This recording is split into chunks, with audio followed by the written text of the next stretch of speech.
Hello বন্ধুরা, আমি আজকে বানাবো রসবড়া। তবে রসবড়াটা আমি বানাবো মটর ডালের, বিউলির ডালের না। তো এই মটর ডালের রসবড়া বানানোর জন্য আমি প্রথমে মটর ডালগুলোকে ভালো করে ধুয়ে 10-12 ঘন্টার জন্য ভিজিয়ে রেখে দিয়েছিলাম জলে।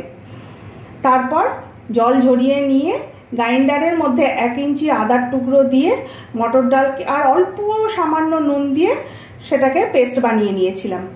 তারপর তার মধ্যে একটু খাবার সোডা দিয়ে আমি ভালো করে ওটাকে ঘেটে নিয়ে লাল লাল করে তেলে ভেজেছি।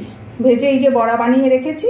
আর এদিকে 2 কাপ জল নিয়েছি। 2 কাপ জলের মধ্যে এখানে যে ডেট সিরাপটা পাওয়া যায় সেটা দিয়ে আমি রস বানিয়েছি। ওটা দিয়ে ভালো করে ফুটিয়ে নিয়ে আমি 2 কাপ জলকে ভালো করে ফুটিয়ে 1.5 কাপে নিয়ে এসেছি। এই হচ্ছে আমার রস। এবার আমি এই সমস্ত বড়াগুলোকে এর মধ্যে দিয়ে দেব।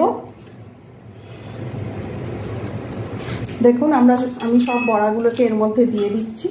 10 মিনিট মতো এই বড়াগুলোকে এর মধ্যে রাখলেই তখন এটা ভালো করে ভিজে যাবে এবং খেতে খুব সুস্বাদু হবে। আপনারা বাড়িতে সবাই ট্রাই করে দেখবেন আর অতি অবশ্যই জানাবেন কেমন হয়েছে। সকলে ভালো থাকবেন, সুস্থ থাকবেন। তবে হ্যাঁ, রসটাকে অল্প একটু ঠান্ডা করে নেবেন।